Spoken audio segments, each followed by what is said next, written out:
আমি নেবো আজকে আর আমি কথা বলবো আসলে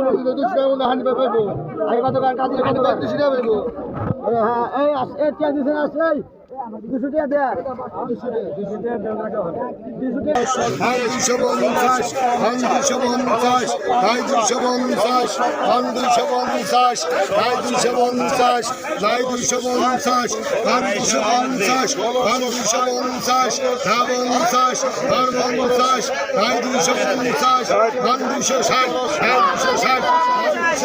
250